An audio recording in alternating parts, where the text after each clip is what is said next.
Hello guys, রূপালী পদ্মার স্ক্রিনে যে দুজনকে দেখতেছেন এরা হচ্ছে মহানায়ক। এরা শুধু মহানায়ক না, এরা আবার আরেকটা গুণ আছে, এরা কিন্তু একই কথার মানুষ, সোজা পথের মানুষ। এরা সকালে ঘুম থেকে উঠতে লেট হয়েছে, এখন চিন্তা করে সকালে নাস্তা করি না, বেলা বাজে এখন 11টা। তো আমাদের নাস্তা তো করা দরকার, তো চল হিমছড়ি থেকে ঘুরে আসি বললো। তা আমিও ঠিক আছে, আমরা চলে যাবো এখন হিমছড়িতে। যে কথা সেই কাজ। আমাদের সাথে আছে R15 এর ছোট ভাই। দেখেন, এই R15 এর ছোট ভাইয়ের কথা কি আর বলবো, এর কিন্তু অনেক গুণ আছে, কিন্তু এর বয়স হয়ে গেছে অনেক, এর প্রায় 20 বছর আগের বাইক, এখন সেই সার্ভিস ভালো দেয়। তা আমরা হাতে হাতে পা পা করে চলে যাচ্ছি সেই হিমছড়ির দিকে নাস্তা করব বলে, সেই জায়গা দিয়ে। তাই আর দেরি না করে চলে গেলাম। গাড়ি বললাম অনেক জোরে টান দাও, কারণ ছোট গাড়ি তো, বেশি জোরে টান দিলেও হয়তো আমাদের চোখ উড়ে যেতে পারে। সেই জন্য বললাম আস্তে আস্তে যাও, কারণ যত গতি তত ক্ষতি। এই কথা চিন্তা করে আমরা আস্তে আস্তে যাইতেছি, কারণ নাস্তা যা করবো বলে। তা এখান থেকে কক্সবাজার থেকে হিমছড়ি 30 কিলো, তা আমাদের বাইকে যাইতে সময় লাগবে না। তা আমরা চিন্তা করলাম আমাদের এত তাড়াতাড়ি করা দরকার নেই, এমনি নিলিবিলি যাচ্ছি, কারণ আমাদের সামনে ভবিষ্যৎ আছে। সেই ভবিষ্যতের কথা চিন্তা করে আমরা সেই ধীরে ধীরে গাড়ি চলতে আছে।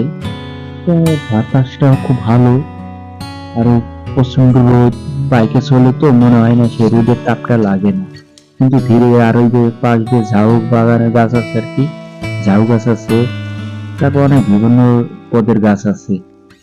দেখেন আমরা ওই গাড়ির সামনে চলে, দেখেন গাড়ি চলে যাচ্ছে, আমরা পাশ কেটে করতে। আর এখানে আমরা একটু ব্রেক দিছিলাম বাইকে।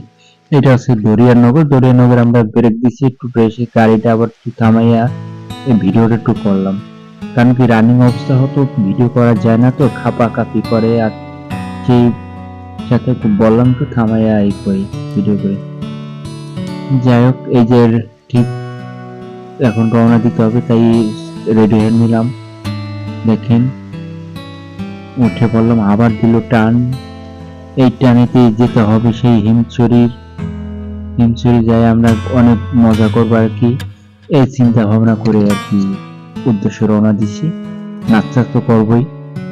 যাই হোক, চলতে চলতে আর এই দিক দেখেন, মানে সাইডে আছে পাহাড়, আর এক সাইডে আছে আপনার সাগর, কিন্তু এখান থেকে আপনি বহুটাই উপভোগ করতে পারবেন। সুন্দর পরিবেশ, সুন্দর জায়গা, আমার তো দেখে খুবই ভালো লাগে।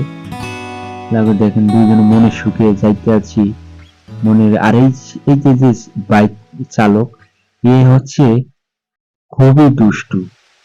দুষ্টুর বলবো কি, মানে সেরা আর কি, দুষ্টু সেরা বলে শেষ করতেও না। কিন্তু তার দেখলে মনে হবে না সে এত দুষ্টু, কিন্তু ভিতরে যে এত দুষ্টুর গোডাউন ভরে আছে তা বিশ্বাস করা যায় না।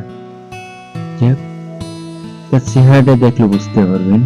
এই যে এখন সে কিছু জানে না, কিন্তু এর সাথে চলাফেরা করলে দুষ্টুমির কোনো শেষ নেই। যাই হোক, আমি ভাবো ওই একটা জিনিস ভালো আছে, বাইকের সাথে দুষ্টুমি আর কি করে নেই, এদিকে ভালো। পাশে দেখেন ওই যে বড় বড় পাহাড়, ও মা কাটাই দিতেছি পাহাড় গুলো, দেখেন সাইডে বড় পাহাড়, একটু পরে সাগর আর কি দেখতে পারবেন আপনারা পাশ দিয়ে। এই যে পাশে আর কি সাগর দেখা যাবে। ওই যে হয়তো দেখা যায় না, যে রোদ, প্রচন্ড রোদ, দেখবে বা কি করে, সাগর আর রোদের সাদা তো এক মেঘ এক সমান হয়ে গেছে, বোঝাই যায় বড় কষ্ট কোনটা সাগর। দেখি দেখা যায়, দেখাতেও যায় না, বোঝা যায় না। পাশ দিয়ে যে ঝাউ গাছ দেখেন, বাগান, রাস্তা, এই যে মেরিন ড্রাইভ রাস্তা, সেই ভালো আর কি। আরো যে দেখা যায় সাইডে কাজ করতেছে, আরো মানে পাশ বড় হবে, রাস্তা আর কি বড় হইতে আছে, আরো সুন্দর হবে করতেছে আর কি। এতে এখনো অনেক সুন্দর, কিন্তু আরো সুন্দর করতেছে। দেখেন বাতাসে আর কি ক্যাপটা পড়ে গেছে, এটাই নাকি বলে আর হেলমেট, তাই বাতাসের গতিতে হেলমেটটা পড়ে গেছে। যাই হোক, সমস্যা নেই, আমি দূরে আছি, পড়বে না, কোথাও যাইতে পারবে না। আমার ভয় ভয় লাগছিল যে আমি যে ভিডিওটা করতেছি সেলফি স্টিক দিয়ে, আবার সাথে আবার গাড়ির ধাক্কা না লাগে, এই ভয়ও আবার মনে রয়েছে।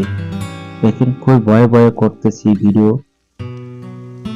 আর দেখেন কাঁপতে, তো ভিডিওটা দেখে তো আপনারা বুঝতে পারবেন যে কাঁপতে আছে কেমন ভাবে।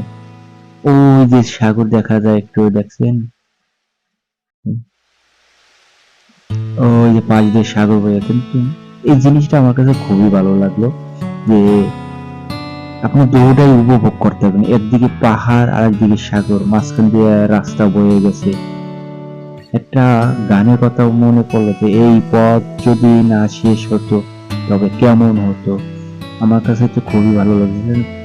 গাড়ি চলতে আছে, সেখানে চলতেই থাকুক, থামাথামি কি দরকার। আমার কাছে এইটাই খুব ভালো লাগলো। যাই হোক, সব চলতেই আছি না।